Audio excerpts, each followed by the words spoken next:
Alors bonjour, je m'appelle Lenka Hubáčková, je viens de Prague, je travaille au lycée Jan Neruda,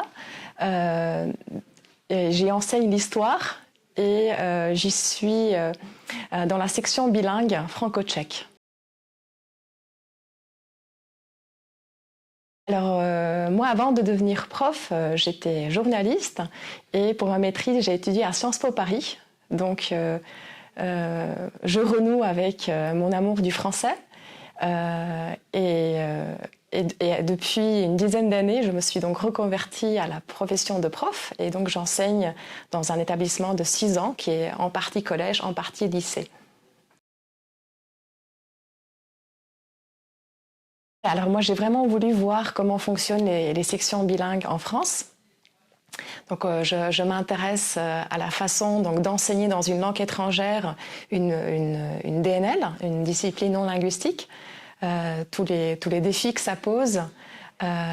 Et puis en même temps, je voulais aussi me mettre dans la peau de mes élèves parce que mon niveau d'allemand est approximatif, je ne sais pas tout écrire, je ne comprends pas tout.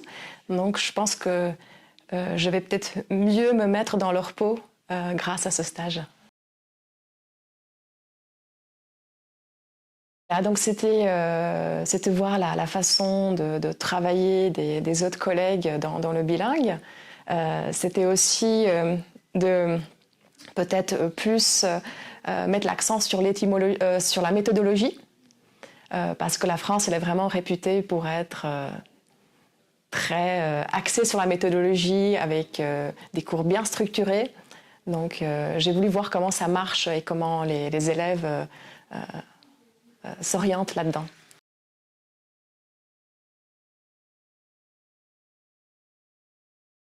La pratique qui m'a vraiment enthousiasmée, c'est le travail en station.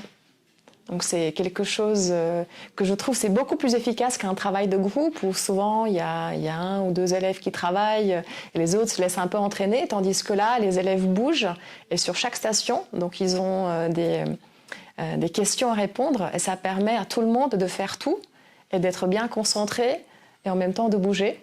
Donc ça m'a bien plu et j'ai envie de le tester prochainement. Moi, je suis ravie. J'ai eu aussi beaucoup de chance avec les collègues qui m'ont accueillie. Donc c'était assez enrichissant de comparer notre façon de travailler, de réfléchir.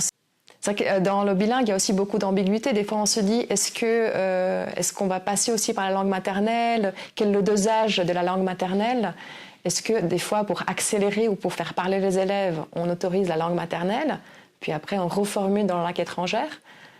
Donc c'est des questions que je me pose régulièrement, et là, ça permettait d'y réfléchir ensemble.